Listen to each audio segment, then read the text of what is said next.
Alexandre le Grand, Jules César, Genghis Khan, Napoléon Bonaparte.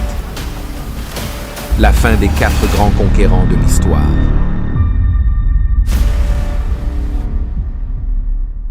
Imaginez un homme qui pleurait parce que conquérir 2 millions de kilomètres carrés ne lui suffisait pas. Le chasseur de gloire, Alexandre le Grand, ne se souciait que d'une seule chose, conquérir le monde. Il lançait son armée au combat sans craindre la défaite, comme s'il était immortel. Et pourquoi ne le penserait-il pas? L'homme était en pleine série de victoires pendant 10 ans. Ces hommes étaient fatigués et voulaient rentrer chez eux pour profiter des luxes qu'ils avaient regagnés. Mais leur roi ne se souciait pas des richesses, il ne se souciait même pas de gouverner, seulement de conquérir. Tout allait bien pour lui jusqu'à ce qu'il rencontre un mur en Inde. Alexandre a perdu de nombreux hommes en combattant Poros, sa bataille la plus difficile. Il aurait lui-même été blessé tandis que son cheval mourait au combat. Il a continué à pousser ses hommes, mais de l'autre côté de la rivière se trouvait une autre vaste armée indienne fraîche et prête, tandis que ces hommes étaient fatigués et faibles. Ils ont supplié Alexandre de s'arrêter là, d'appeler cela une campagne ou un empire, mais de rentrer chez lui. Et pour une fois, « Monsieur, je n'écoute personne » fut contraint de se plier. Ce fut le début de la fin pour lui. Réputé pour son penchant pour la boisson, il passe par-dessus bord une nuit et tombe gravement malade. Ces généraux opportunistes se réunissent rapidement pour voir leur roi et lui demandent à qui appartiendra son vaste empire après sa mort. Alexandre répondit « au plus fort ». Cela déclencha une guerre entre ces généraux qui dura près de 50 ans. L'empire macédonien a été brisé en morceaux avant même d'exister. Mais de toute façon, il n'a jamais été question de la Macédoine. Pour Alexandre, il ne s'agissait que d'Alexandre. Paralysé, il est déclaré mort par les médecins. Les historiens grecs écrivent que le corps d'Alexandre ne s'est pas décomposé pendant les 6 jours qui ont suivi sa mort, ce qui prouve que le roi guerrier était bien un dieu. Cependant, ils n'ont pas réalisé qu'il n'était pas mort au départ. Les scientifiques modernes pensent qu'Alexandre souffrait d'un trouble neurologique qui l'avait plongé dans le coma. Il est très probable qu'Alexandre ait entendu les complots de ces hommes avant d'être enterré vivant. Ensuite, nous avons l'admirateur d'Alexandre, Jules César. Alors qu'Alexandre pleurait parce qu'il n'avait plus de monde à conquérir, César aurait fondu en larmes en lisant les exploits d'Alexandre. Il dit à ses hommes, quand il avait mon âge, il avait conquis Darius, mais jusqu'à présent, je n'ai rien accompli. Prenant Alexandre pour modèle, il devint à son image égocentrique et narcissique. Après avoir acquis un pouvoir considérable en tant que général et homme d'État, il a sapé le système républicain romain et s'est proclamé dictator perpetuo, dictateur à perpétuité. Il n'a pas hésité à le faire, puisqu'il aurait déclaré « Si tu dois enfreindre la loi, fais-le pour t'emparer du pouvoir. Dans tous les autres cas, respecte-la. » Les sénateurs de Rome craignaient que César ne veuille instaurer une monarchie, ce qui aurait pour effet d'éroder complètement leur autorité. Le 15 mars de l'an 44 avant Jésus-Christ, un groupe de 60 sénateurs assassina César lors de la réunion du Sénat.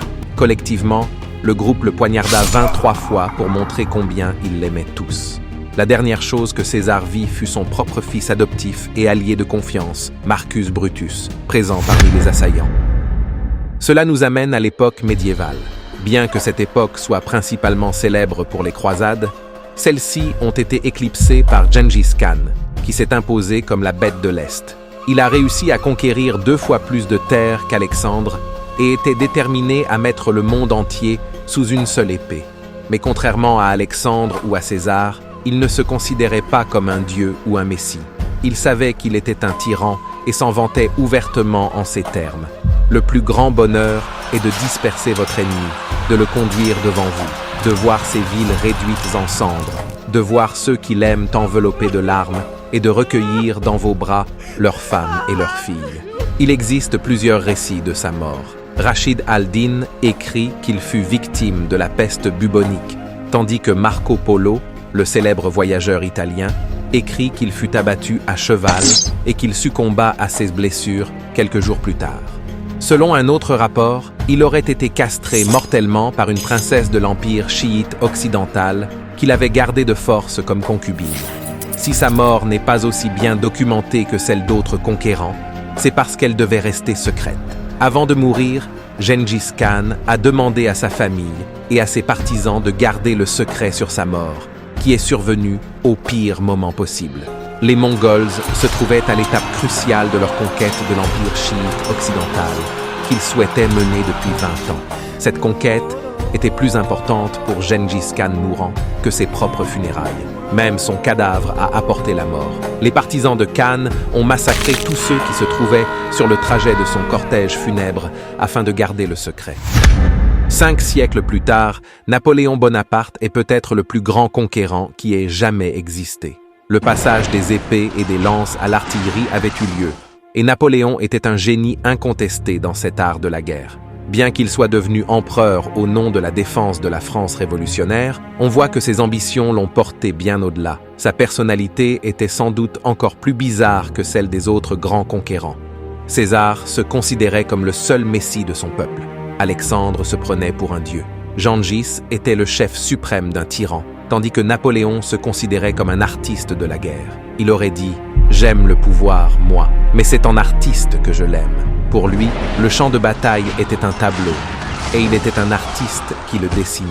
Son pouvoir de concentration était énorme, tout comme sa mémoire des détails et des faits. Lors d'une campagne en 1805, l'un de ses subordonnés ne parvenait pas à localiser sa division.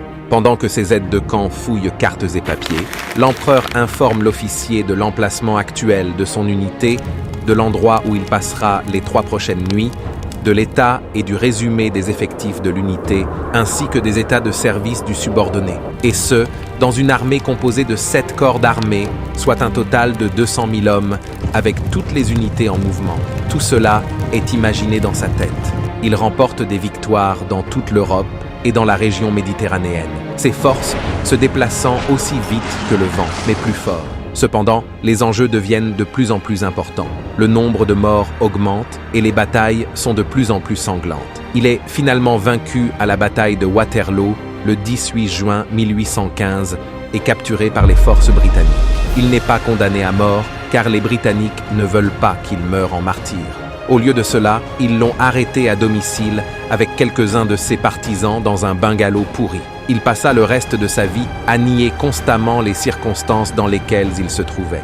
Lorsqu'il organisait un dîner, les hommes devaient porter une tenue militaire, tandis que les femmes apparaissaient en robe de soirée et en pierreries. Il voulait avoir l'impression de régner encore.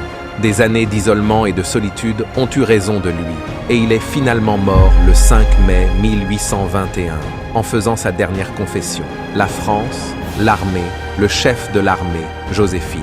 Il y exprime tout ce qui lui est cher, son pays, sa carrière militaire et sa femme, Joséphine. C'est la fin des 4 grands conquérants. L'un d'entre eux est mort d'une maladie soudaine.